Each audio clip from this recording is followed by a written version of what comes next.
Hi all, welcome to something a little bit different on the channel today, this being focusing on trade methods within FIFA 21. Picked out 39 in total, there might be a little bit more, but as someone that feels competent enough in trading and knows pretty much all the methods out, most of the methods out there, I might as well work on this as a little video, have a bit of fun, and also try and get your opinions as well on this. So you're welcome to smash likes, always sub to the channel if you're new. Comment down below which methods you find useful, which ones you do not find useful, and also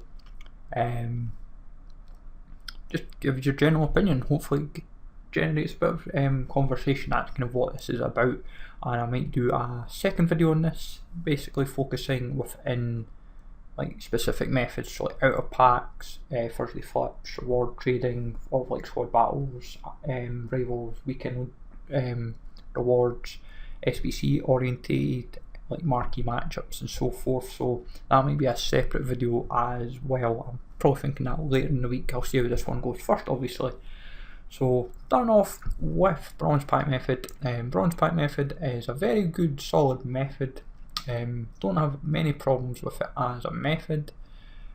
Personally, it's handy for SBCs to build up like an icon pack. It is a method that you can use for it, and the players, the ones that sell, can make from the pack, can make you the money back. It's the players that you would end up selling, using for like other SBCs, or where like in essence can save you a fortune. So it's like it has its pros and its cons, but for me it's probably one of the best consistent steady methods out there, and for me it's definitely an A for ranking. Staying with packs, we'll go silver packs this time.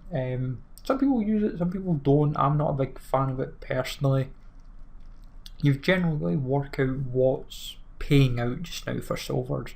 If it's players, you've got to say what leagues are you looking for. Is it MLS? Is it La Liga? Is it CSL, which especially is just now, Premier League, etc. You'd have to work out like what's paying out. That's what you kind of need to rely. And would the pack return make a difference? Like if you're making profit, it can be a hit and miss method, but it's not as strong as bronze pack method, but it's still very consistent method. I would say quite a few people do use it, but I would probably have it as a B if it was me personally. Then gold pack method, like everyone's using it just now because of how upgraded SBCs are, and just like usually what's in the game, like what content is there. People just spam gold pack method, so put 5k pack in, 5k, 5k, 5k. People might put in 100k, million, and that million coin return might end up bringing, like that million coin spend might bring 3 or 4 million back, and it just pays out really nicely for them. Like, I don't use it personally, but I've had a lot of good success with the packs that I've managed to like get from like team of the year, and it just helps. Like you do get a good return from like what you get, so I would definitely rate it up there. Just now it's probably just as good as bronze pack method, especially for coin return especially. So work through the card types after we've done next element. So like FUT Champions rewards, obviously it's like a weird trading method, but it's people will trade with the intention of buying and selling the cards within. So it's like it falls in two categories. So when you're trading with FUT Champs, people might use FUT Champions, they've now got a team, and they might complete their game from the Friday with the intent of selling on a Saturday or a Sunday. So it's like the cooling down period, whereas some people then might look at FUT Champs rewards window to like buy and sell stuff. So they might say, oh, I'll buy say 10 Varans or 10 Pogbas. You see all the time in Discords and Twitters, and they'll be like, I've bought 10 Pogbas at say 100k and I sold them for 125. It's like, it's things like that. It ties into like the Thursday flips as well. It's a good method if you're shrewd and you know where to kind of put your coins in, but if you're not experienced enough, it can be a method that loses you a lot of coins as well. So tying that into Thursday flips and FUT Champions, I would personally say it's a B. It's definitely profitable, but it has its risks. SBC falls into two categories as well. Basically, people preparing for SBCs like marquee matchups, icon SBCs, advanced SBCs, because obviously with St Patrick's Day in like a few weeks, people will be preparing for that. Just try to supply their unassigned pile with like Republic of Ireland and Northern Ireland players. People will just prepare like for different SBCs that they see fit and say, oh, I will put 100k or 100 or 10 million, and depending on what your budget is, it's SBCs in like FIFA 17, FIFA 18 were very, very profitable. 19 and 20 less so. 21 starting to see some periods of like good coin returns and some not so great coin returns. If it was old FIFA, it would be an S. It would be top of the class. But nowadays, it's like a B, or it's more so a B. It's not bad, but it's not great. Squad battles. This is obviously when you're trying to get on at rewards at like 5/12, that kind of window, whether it be bids or snipes. It has like it varies what you're trying to go for. It's usually in pack stuff, usually. So it's like either informs, or if there's a promo on, like the promo card, or if there's icons and like new icons in the packs, like the icon moments, for example, then people will try and get their luck with them. But it's a hit and miss method. Like for me, it's been a method that's proved very successful this FIFA, and it usually does for me. Most FIFAs, I would say, it's a steady, consistent B for a method. It's nothing wrong with it. So now we'll work up the tiers for like the cards, card types. So like bronze cards in general, like bronze common, you've got to know what's selling and what's not. Like most bronze common cards get used for SBCs, but if it's a league SBC card, it has profits. So it's like it's got B or C for its return, like for a trade method, but most of the time it's just SBC orientated. It's like an F, sadly. It's a bit of a bummer, which is a bit of a shame. But some bronze stuff does sell, but it's most of the time you've got to remember you've got most bronzes. You've got to hope and pray that the ones that you're packing are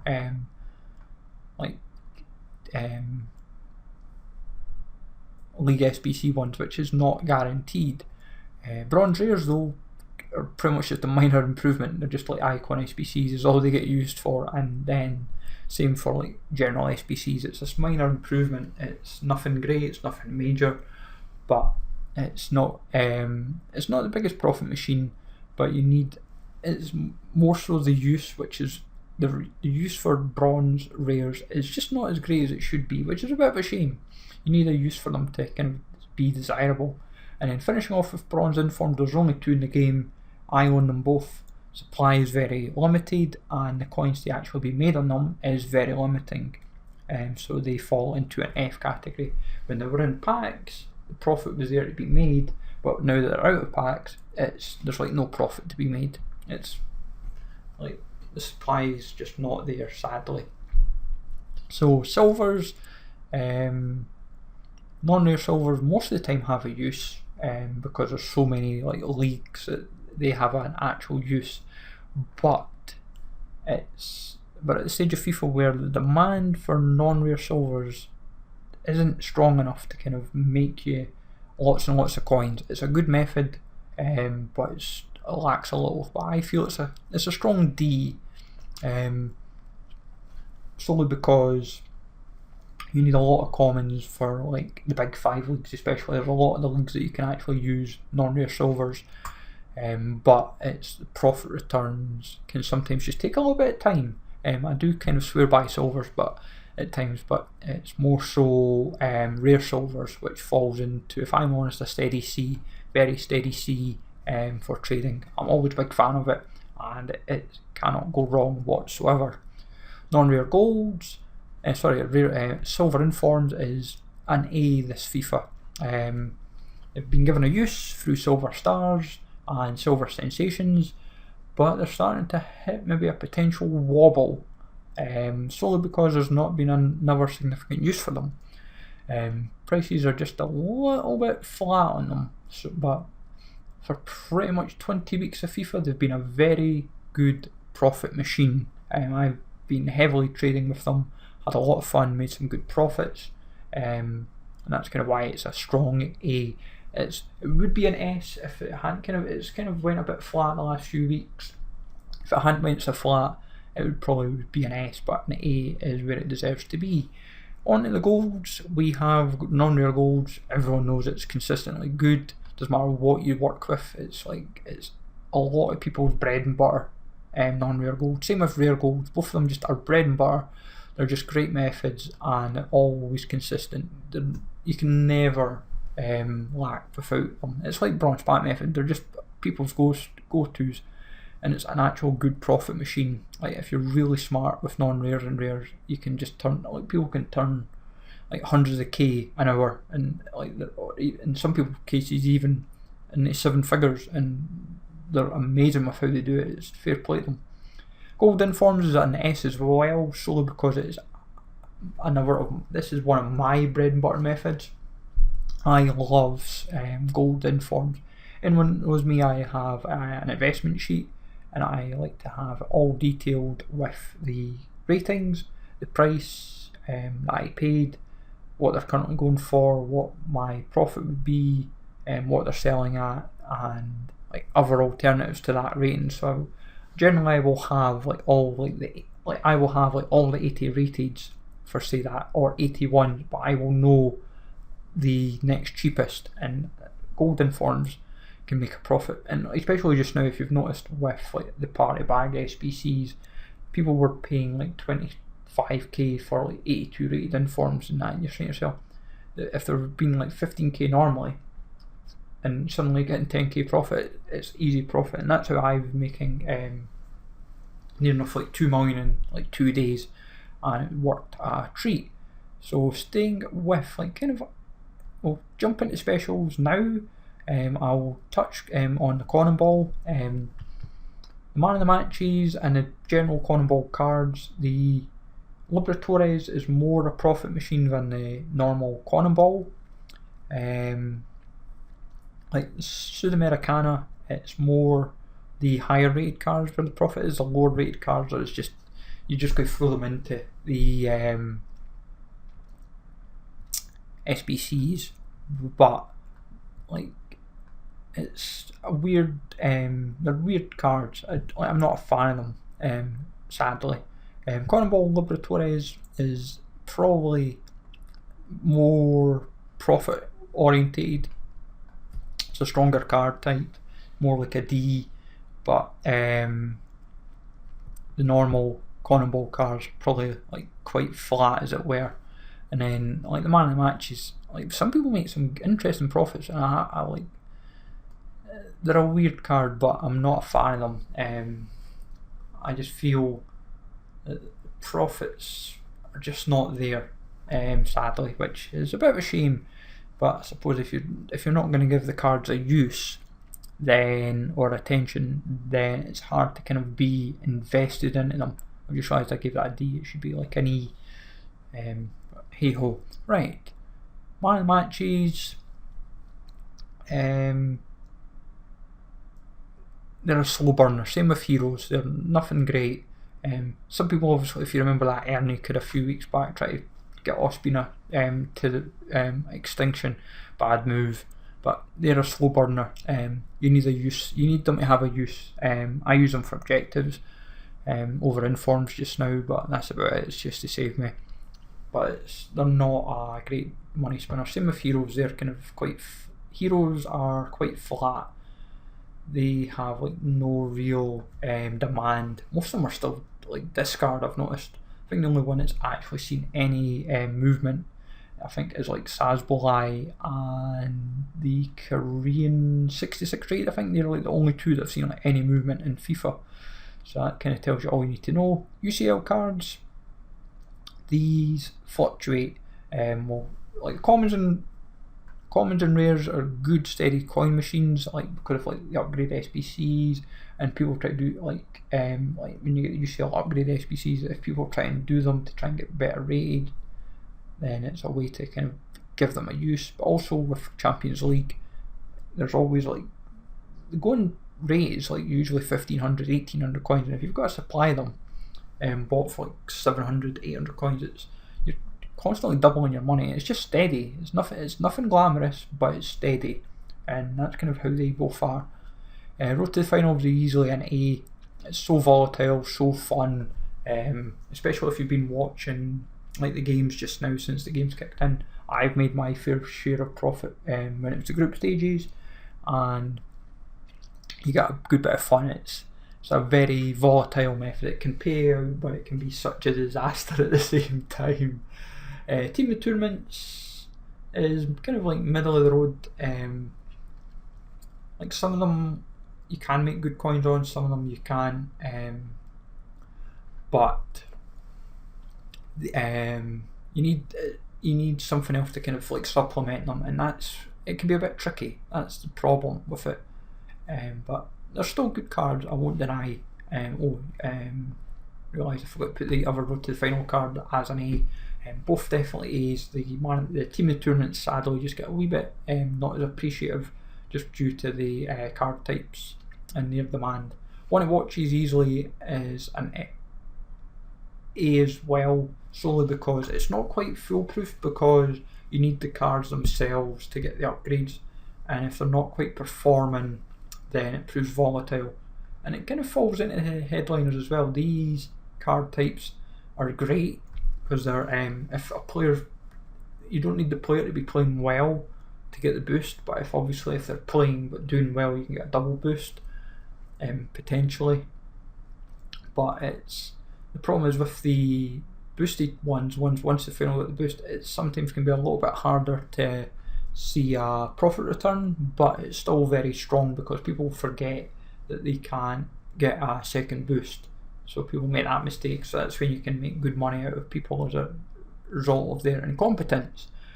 Then from here, other specials: Record Breakers. The discard ones like Falcao, Vela, Oscar, Fabregas are okay. Like especially Oscar's rebound is shot up in price because of like CSL objective. He was like 90k. Falcao's not really moved. Vela fluctuates all the time because if a new MLS card pops in, his price just goes through the roof. Donnarumma's just like silly money as well. Like he went from a period of like being discard to then like 120k, and now he's like pushing nearly 200k. But it's some of them are great, like Sancho and Vardy. Some of them not so great. So it's kind of it's a hit and miss, if I'm honest. Some good. If you took the good ones into the equation, it would be like an A or a B because they're so great. Like Sancho fluctuates all the time, and people always recommend them in Method. Same for Vardy, but then you don't see it so much with the discard ones. You've just got to be kind of sitting patiently, and sometimes you can make better coin out of other methods. Foot Freeze and Record Breakers, Rule Breakers, kind of fall in the same bracket.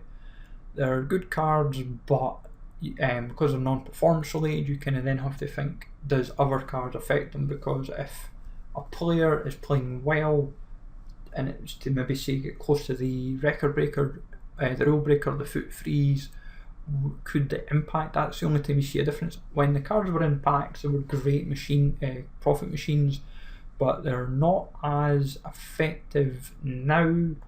But they're still people recommend them in Methods. I've seen people like recommend a few, but like if I'm honest, like at this stage of FIFA, they're probably both C's. Like they're probably both B, like A and B's earlier in the year, but they're probably just kind of like middle of the road now, if I'm honest.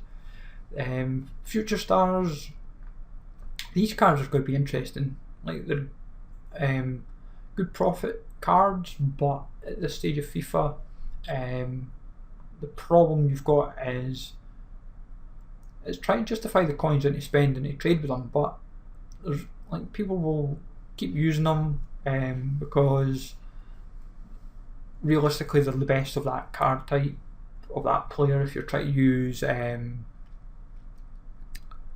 Ansu Fati, like because obviously, or like because Reece James has two positions, or Rayner's got a couple card positions, it helps massively for trying to trade with. So people might list up a certain player at the wrong price, and that's where you can make some good profit.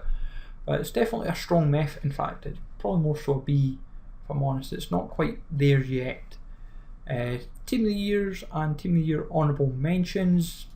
The honourable mentions are a funny card because like I've got Robertson. When I first packed him, like mine was untradeable, it was like 300k. Now he's like 500. So it's like in a matter of weeks, he suddenly nearly doubled in value. And it's been like the same with a few others. They've like some have went up, some aren't amazing, but it's a volatile market, as it were. And sometimes you need other cards that can impact them. But I haven't seen too much to be overly convinced with them, if I'm brutally honest. But each to their own. I'm not overly convinced with them there. But I've seen some people have some great success, but I've just not been overly enamelled with them. Team of the Years in the high risk category, same with the icons. Team of the Years, you've either got the money or you haven't. Plain and simple, I would say it's, if you're willing to be bold, the money can be made, especially when there were impacts. It was someone missed Ronaldo for like, what was it, 485k or 600. It was they missed like a 6 or the 7. I can't remember what they'd missed, and I think the same person then did it about 5 minutes later or 10 minutes later with a Bruno. I think they were trying to just sell them just to generate some coins, and they mucked up the same cards, and like it's insane how they slipped up twice in a matter of like minutes. But Team of the Years, as long as you're keeping away from like Neuer, Trent, and that's about it. They're the only two you really keep away from. It's a good it can pay out like, because of how many cards that certain players have. Icons easily both A's, well B's actually, because it can pay out. It can pay out immensely, but the problem is it's the time. Like trying to get icons. Some people swear by icons. I used to like have a steady flow of trading with icons. The problem is it's not completely foolproof, as it were, on paying out. Like you need the time. It's more the time with the method. Like it's a great method to making coins. Some people make some serious money. If you like Homeless Penguin, for example, he trades in icons, and it's how people make their millions. But it's sometimes the time can outweigh the profit, and sometimes other methods just pay out a little bit better. But this is kind of where I'm going with my 39 methods at the moment. Lots of good probably the majority of them are good methods, definitely, I would say. What we've got, just try to count up how many we've got in, like, we'll say anything over the B's, B, A, S are the ones to go with. C's, if you're always looking for methods to work by. D, E, and F, obviously less so. So we've got 6, 9, 12 here, then 13, 14, 15, 16. So we're basically 20 and 19. 20 and 19. So 20 good methods and 19, if you really wanted to, you would say even like 27 and 12, like in essence, because the C methods can work out just as well as like the higher ups. But all in all, this is just my opinion, just a bit of fun. Let me know, folks, what your thoughts are with trade methods, like what ones work for you and not so. Do you agree with this? Do you feel anything should be changed? Be good to get your thoughts on that. So smash likes always, folks, would be massively appreciated. Say comment down below, and I will catch you all later for more FIFA 21 content.